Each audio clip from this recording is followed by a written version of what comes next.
It was an eerily quiet Sunday morning in downtown Los Angeles and the city's Fairfax district, except for the sound of brooms.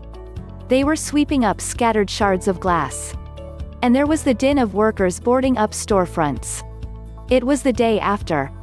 In effect, they were picking up the pieces of shattered livelihoods, devastated overnight amid hours of violence. Yes. George Floyd deserved justice.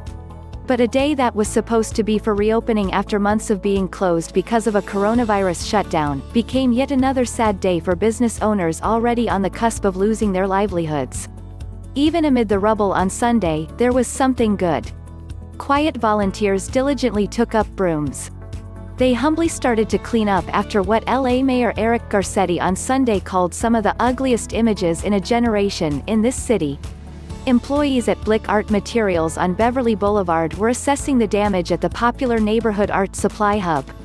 Their windows were smashed and at least $1,000 of merchandise was stolen.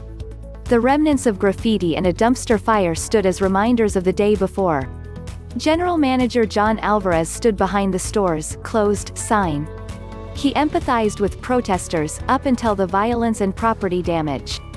"Just don't break into stores and light stuff on fire," he said.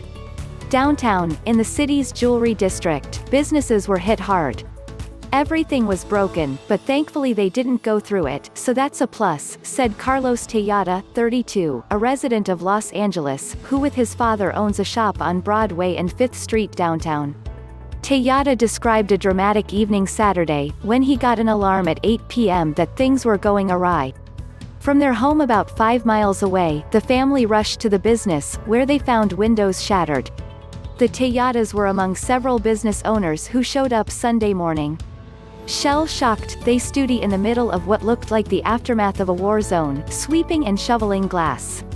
They cleaned graffiti and assessed what was looted from their businesses, most now boarded up or in the process of being covered with plywood.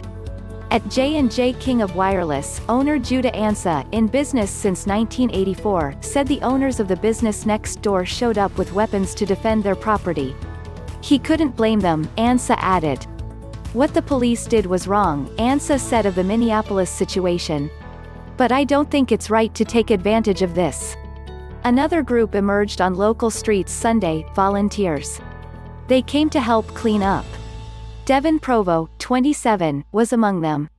A volunteer with the downtown Los Angeles Neighborhood Council, she and about 40 others, many young, in their 20s and 30s, fanned out across downtown to clean up. "People of color didn't get us into this situation," Provo said. "White people like myself got us here. It's our responsibility to do whatever we can."